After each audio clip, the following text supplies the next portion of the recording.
Jadi di sini nih, pikirannya yang tadinya diem, yang egonya itu merasa anteng-anteng saja, aman-aman saja, akhirnya berlompatan, berterbangan. Ya katak kan sukanya lompat-lompat sambil bunyi tongret, tongret, tongret. Dalam keheningan kan katak berbunyi tongret. Jadi pikirannya ini yang tadinya egonya ini berdiam diri setelah mendapatkan sinar ilahi, karena nggak terima akhirnya lompat-lompat kataknya sambil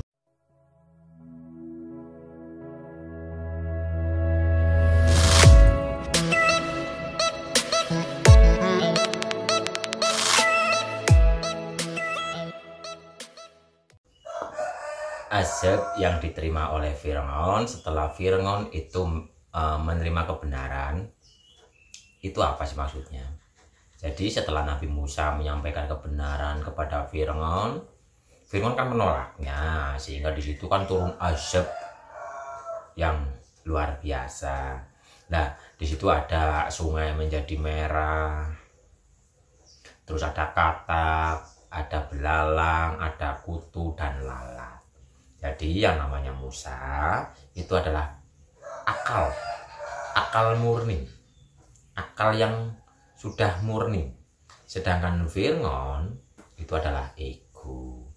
Kenapa ketika Nabi Musa menyampaikan kebenaran kepada Fir'aun, atau akal murni ini menyampaikan kebenaran, mengalirkan cahaya kebenaran kepada ego menolak, kok jadi timbul ada katak, ada musibah katak, ada apa itu azab katak, ada belalang, ada kutu, dan ada lalat.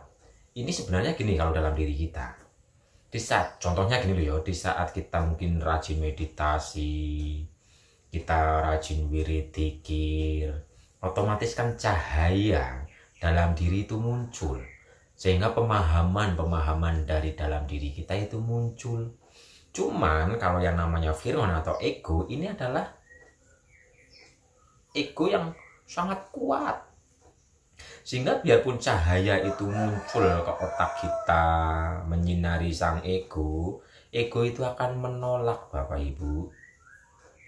Dari tolakan ego ini maka muncullah katak, sehingga pikiran yang negatif itu akan sangat berisik. Jadi katak itu menyimbolkan pikiran kita yang berisik. Jadi di saat ini otak kita yang selama ini mungkin melekat kepada ego, terus teraliri oleh sinar ilahi yang dipancarkan lewat akal dan mengalir kepada ego ini nggak terima. Ego ini nggak terima, sehingga berisiklah pikiran itu, menolak, mencari pembenaran, mencari perbandingan, mencari apa ya disinilah. Karena katak itu kan umumnya akan bersuara tung-tet di saat hujan turun. Jadi kalau hujan deras turun, hujan ini umpama rahmat ilahi turun, maka katak itu akan tung-tet, jadi berisik banget di sini. Di pikiran itu berisik banget. Terus belalang itu kan simbol kerakusan. Jadi pohon-pohon yang hijau, pohon-pohon yang mulai ada daunnya itu langsung diserang oleh belalang. Jadi belalang itu simbol kerakusan pikiran, Terus kutu dan lalat itu kan sama, akan bertempat tinggal di sesuatu yang kotor, yang jorok, yang bau. Nih, sedangkan pikiran negatif itu adalah energi yang kotor, energi yang bau, energi yang busuk dan sebagainya. Sehingga di saat disiram oleh nur ilahi, oleh kebenaran, ini di sini keluar semua pikiran-pikiran yang kecil-kecil, perbandingan, pembenaran, penolakan, semua keluar. Bapak Ibu pernah merasakan seperti itu enggak? Di saat Bapak Ibu sedang meditasi atau wirid dzikir, diam hening seperti ini, tiba-tiba ada pemahaman yang naik, ada cahaya pemahaman, dan egonya kan masih besar nih. Di situ jadi susah tidur umpamanya, karena di sini berisik banget, kok gini ya. kalau kok gini sih mending, masih ada penerimaan. Kalau yang diceritanya itu kan penolakan. Kalau dalam cerita Nabi Musa yang berdakwah kepada Firaun itu kan penolakan. Jadi kebenaran apapun yang muncul dari dalam diri yang menyinari ego itu ditolak semuanya. Sehingga sang ego ini ya akhirnya ya sengsara sendiri. Seperti apa itu tadi,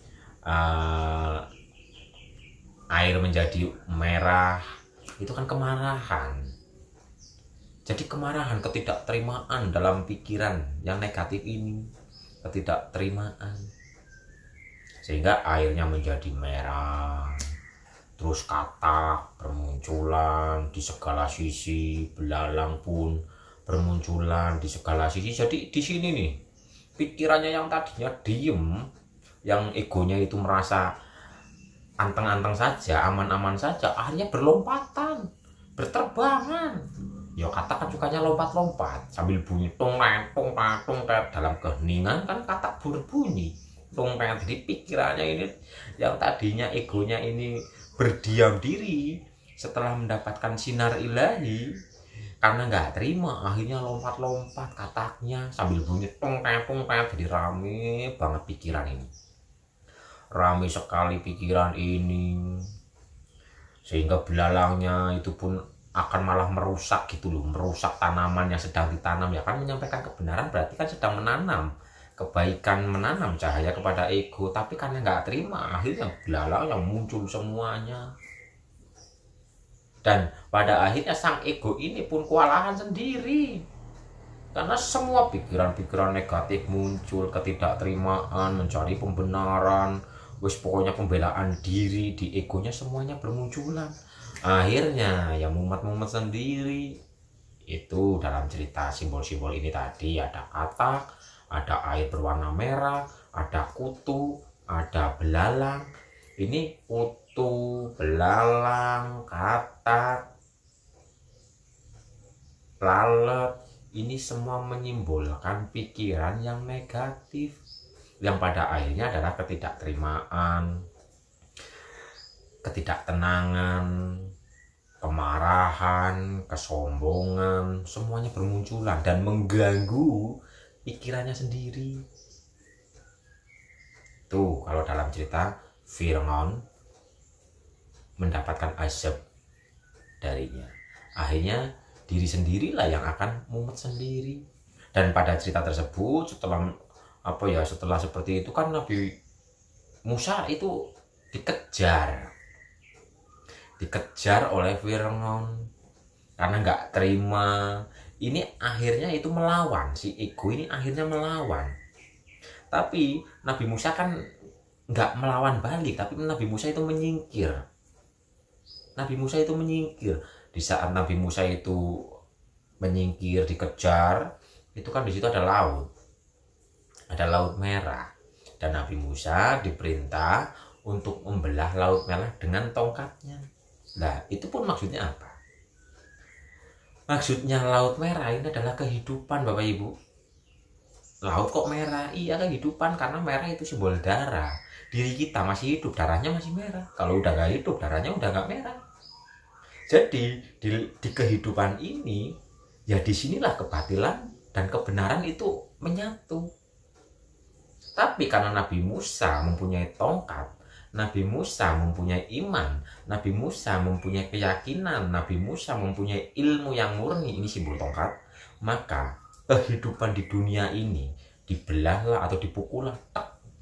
Di saat dipukul dengan tongkat keimanan, tongkat ketauhidan, tongkat kemurnian, tongkat keyakinan, dengan ilmu yang murni, maka kehidupan ini akan membelah. Jadi kebatilan dan kebenaran itu akan terbelah. Di saat kebatilan dan kebenaran terbelah, maka ada jalan yang lurus, sehingga akal dan bala tentaranya atau Bani Israel adalah pikiran-pikiran yang positif bisa melewati alur kehidupan ini yang penuh dengan ya kebatilan dan kebenaran ini menyatu, akhirnya membelah. Jadi tahu mana batil, tahu mana benar, gitu Bapak Ibu. Karena di sini sudah eling lan waspada, maka ini akan berjalan. Beda ceritanya dengan Fir'aun. Karena Fir'aun itu sombong, Fir'aun itu serakah, Fir'aun itu merasa dirinya itu yang paling berkuasa. Di saat laut ini membelah kan, Fir'aun dan bala tentaranya kan masuk, tertutuplah di situ. Akhirnya kebenaran dan kebatilan itu bersatu lagi. Tapi dalam cerita tersebut, Fir'aun waktu dalam tenggelamnya itu kan ada kata-katanya, aku mengimani atau aku percaya kepada Tuhannya Nabi Musa atau Tuhannya Musa. Tapi kata-kata terakhir itu nggak diterima. Kenapa nggak diterima?